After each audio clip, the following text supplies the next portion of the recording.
Assalamualaikum warahmatullahi wabarakatuh, Pak Tanto. Waalaikumsalam warahmatullahi wabarakatuh, Ibu. Bagaimana kabarnya, Pak? Alhamdulillah baik, Bu. Sebelum kita melakukan coaching ya, Pak ya. Pertama-tama saya ingin mendiskusikan rubrik penilaian pada kegiatan coaching hari ini, Bapak. Coach dan coach nanti akan saya amati dan saya nilai menggunakan rubrik penilaian. Apakah nanti sudah sesuai dengan alur tirta, bagaimana cara memberikan pertanyaan berbobot kepada coach, dan bagaimana coach merespon pertanyaan dari coach. Jangan lupa nanti untuk menerapkan prinsip coaching ya Pak, yang terdiri dari kemitraan, proses kreatif, memaksimalkan potensi, yang prinsip-prinsip itu harus Bapak ingat ya. Bagaimana? Apakah rubrik penilaian ini dapat dipahami Bapak? Inji, Ibu, paham. Oke. Berikutnya, sebelum coaching nanti dimulai, mungkin ada beberapa pertanyaan yang perlu saya sampaikan, Bapak. Pertanyaan pertama adalah kompetensi apa saja nih yang akan dikembangkan pada coaching hari ini, Pak Tanto? Kalau di saya, Bu, ya yang harus saya kembangkan adalah kehadiran penuh atau present, pendengaran aktif, Bu. Mungkin itu. Di antara kompetensi yang Bapak sebutkan tadi, kompetensi mana yang ingin secara spesifik saya observasi, Pak Tanto? Kehadiran penuh dan mendengarkan secara aktif. Ya. Jadi kemudian pertanyaan ketiga, bagaimana indikator ketercapaian yang diinginkan dalam proses coaching hari ini, Pak? Inginnya kunci itu, Bu, dapat menemukan masalahnya sendiri dan bisa mengatasi masalahnya yang sedang dihadapi atau menemukan langkah-langkah dalam mengatasi permasalahannya, Bu. Terima kasih atas jawabannya, Pak. Selanjutnya, silakan melakukan kegiatan coaching ini dengan santai, rileks ya dengan coachingnya. Dan nanti setelah coaching, kita akan mengobrol lagi ya, Pak. Inji, Bu, siap. Silakan. Inji. Assalamualaikum. Selamat siang, Bu Isma. Waalaikumsalam, selamat siang Pak Tanto. Inji, Bu. Bagaimana kabarnya hari ini? Alhamdulillah, baik Pak. Pak Tanto sendiri bagaimana? Alhamdulillah, baik, Bu. Sebelumnya, terima kasih ya sudah meluangkan waktu di tengah kesibukan jenengan. Kita Iya, Pak. mengobrol tidak lama, Bu. Mungkin 10-15 menit saja, nggih. Nggih, Pak. Jadi, apa nih yang mau jenengan omongin, Bu, sore ini?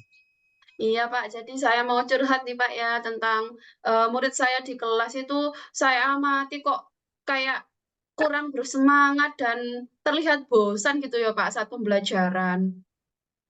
Ketika saya menjelaskan gitu, di tengah-tengah saya memberi penjelasan, anak-anak ada yang menguap, ada yang tanya kapan istirahat, kalau jam terakhir itu tanya kapan pulang, kan agak menyebalkan gitu, Pak, ya, untuk saya. Ini kenapa sih anak-anak kok terlihat, kayak tidak betah gitu loh, Pak, di kelas. Nggih, nggih, Bu. Karena waktu kita ini tidak banyak juga, nggih, Bu. Apa sih yang mau didapatkan dari obrolan kita ini, Bu? Tentunya saya ingin dapat solusi, Pak, ya, supaya pembelajaran di kelas saya ini lebih menyenangkan untuk anak-anak dan anak-anak itu bisa betah belajar berlama-lama di kelas, begitu Pak Tanto. Oh, inji.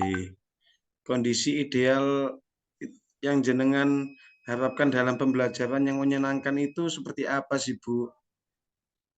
Pembelajaran yang menyenangkan itu menurut saya itu yang di mana ketika pembelajaran itu anak-anak terlihat aktif, terlihat bersemangat, dan juga betah, Pak, berlama-lama di kelas.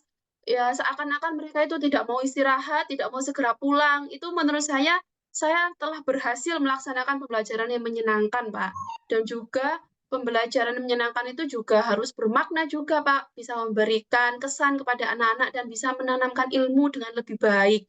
Karena ketika anak-anak itu belajarnya dengan bahagia, tentunya ilmu yang didapat itu akan lebih mengena gitu loh Pak, dan mudah diingat oleh anak-anak. Mungkin seperti itu Pak Oh, kondisi pembelajaran yang saya inginkan. inji. Jika kita bernilai bahwa kondisi ideal seperti itu yang sempurna itu ada di angka 10. Saat ini kondisi di kelas Anda ada di level berapa, Ibu? Karena juga ini kondisinya juga tidak selalu membosankan Pak ya, kadang juga menyenangkan sih menurut saya, tapi kadang ada yang membosankan. Jadi mungkin saya nilai di level 7 mungkin Pak.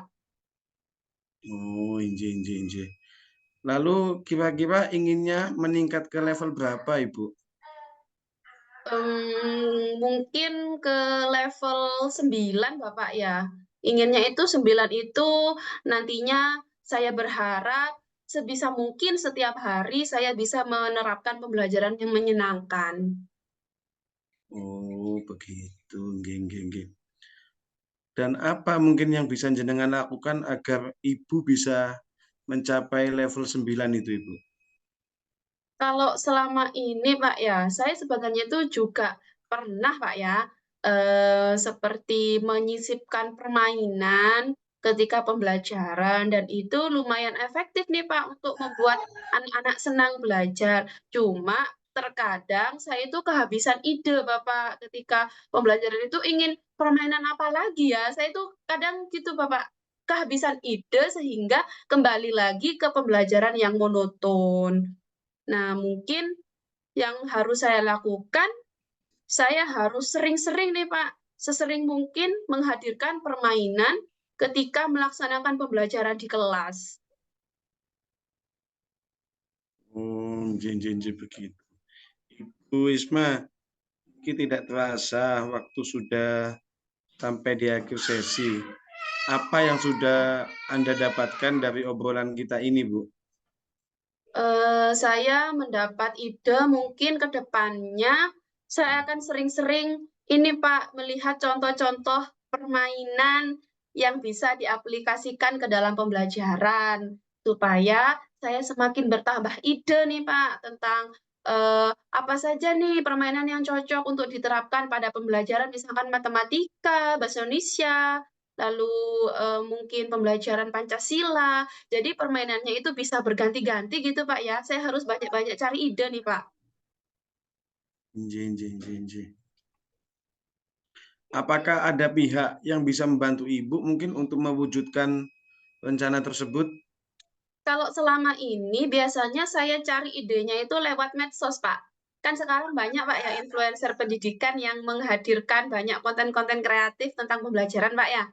Nah, saya mungkin harus sering-sering nonton medsos juga Pak ya sekarang.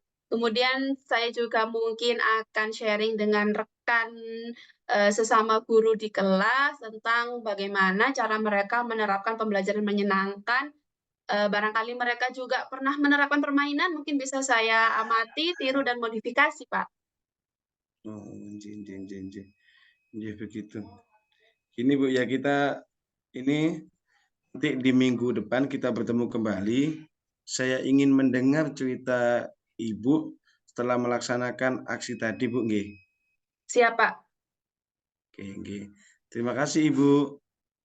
Sama-sama, Pak Assalamualaikum. Tanto. Waalaikumsalam. Nggih. Pak Tanto, setelah melakukan coaching tadi, saya ada beberapa pertanyaan yang perlu disampaikan. Pertama, apa saja yang sudah dilakukan pada saat coaching tadi dikaitkan dengan indikator ketercapaian yang diinginkan? Saya sudah melaksanakan aluritas secara runtut, Bu. Itu.